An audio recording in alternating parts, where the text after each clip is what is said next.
Call me Dutchie. You're on Report Card Radio. Salute to Mikey T, the movie star. Thanks for tapping in.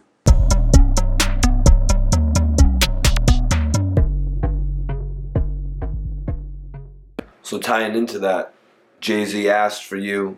Did you eventually get to have that conversation with Jay? Yeah. Take me into that. It was a bittersweet conversation that we had because it was more so he wanted us to come over to his label. You know what I'm saying? He wanted us to be a part of Roc-A-Fella. We actually did a record that they played at the Sixers game the other night with Beanie Siegel called Philly. Major Figgas and Beanie Siegel, we did a record called Philly. After that record, Jay-Z came to the studio and he had this great idea of us becoming a dynasty. That's what he had in mind. And yeah, the dynasty.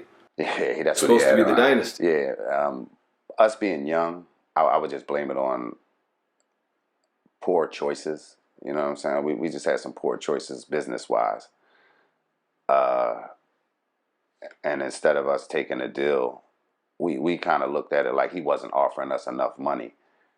But now looking at it, he was offering us the right amount of money. He was offering us a clothing line for our Major Figures apparel, et cetera, et cetera. And, you know, we can't change the past.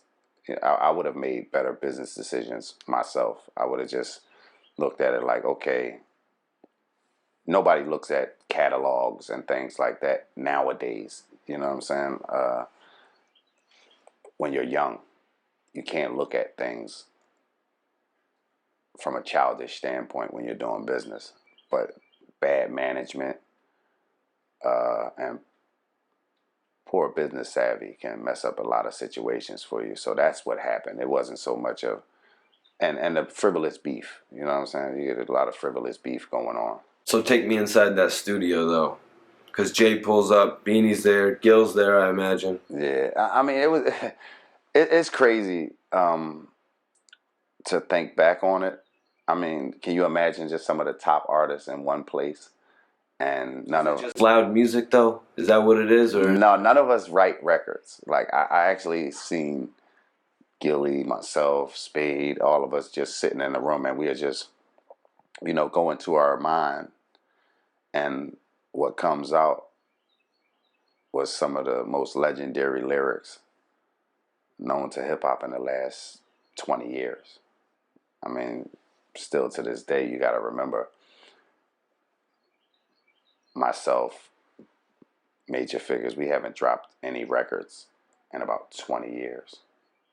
And to have people still say, okay, you guys are dope and you guys are top of the line spitters, you had to be good.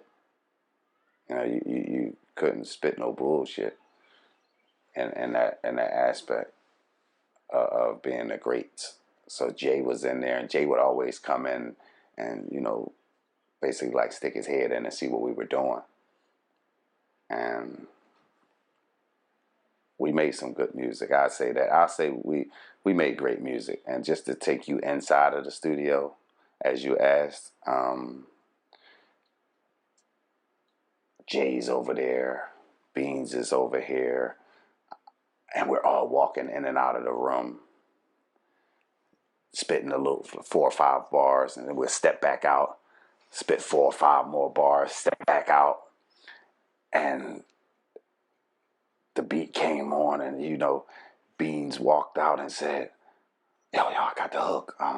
It's the P, the H, the I, the L, the Y, the P, the A. It's Philly. You know what I'm saying? And you know, Spade went.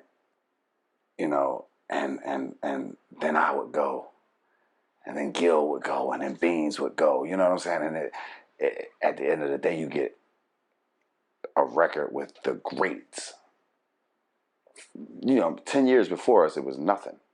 It was no hip hop coming out of Philadelphia but Cool C and Steady B and the rest of the legends. And then came us and State Property and Most Wanted, and we filled the void for the next, you know, group of guys that come out. which was the Reed Dollars and Meek Mills and the Joey Jihads and, you know, just to name a few.